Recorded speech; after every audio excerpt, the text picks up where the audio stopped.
Stuffed animals, plushies, stuffies, whatever you so choose to call them, are great. As a supposed adult, I know that these lovelies are simply soft scraps of fabric filled with polyester, but for the life of me, I cannot help but see these as anything but friend-shaped bliss. I own too many stuffed animals for my own good, and I am so sentimentally attached that I worry about how I'll cope when I'm off to college, where most things I hold of value are better off at home.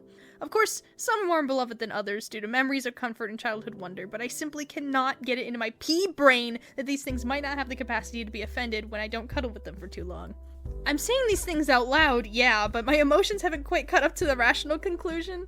For example, I remember somewhere between the ages of 0 and 5, my mom was so kind as to give me a blue, velvety, stuffed lizard because I loved dragons so much. I believe it was from one of those standalone racks at Kohl's, and I was absolutely stoked about this new friend. But after a few nights, I was absolutely terrified of the little guy. His eyes just scared me while I was trying to sleep, and I couldn't figure out why. It didn't help that I refused not to have him in bed with me to avoid making him feel left out, so I just put him at the foot of my bunk and put a blanket over him so I didn't have to look. This could have gone on from a few days to a few weeks. I don't know, I can't remember that much detail, but I simply couldn't take it anymore.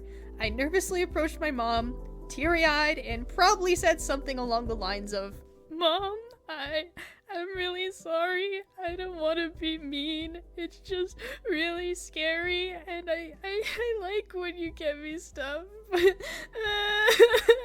Oh, well, that's okay, Kit Kat. Thank you for telling me. I can still return it. Would that be okay? And for the next couple of days, I cried my eyes out from the overwhelming guilt of doing that little lizard bro dirty. I still think about that a lot.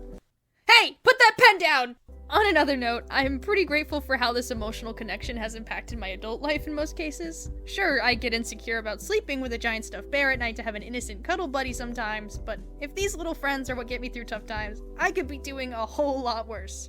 Prime example, I went to a friend's house on New Year's Eve by myself for a little get-together, but the fog was thick. I couldn't see a thing other than the chunk of yellow illuminated by my high beams.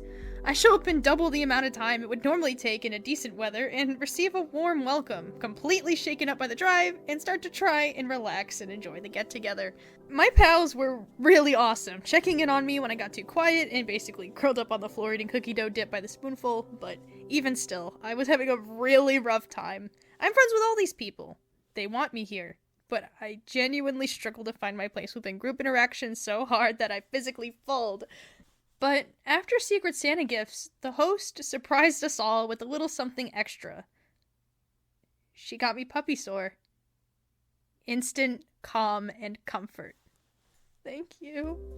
I even brought this cutie to school on finals week to help calm my nerves. I haven't done something like that since like 4 months ago.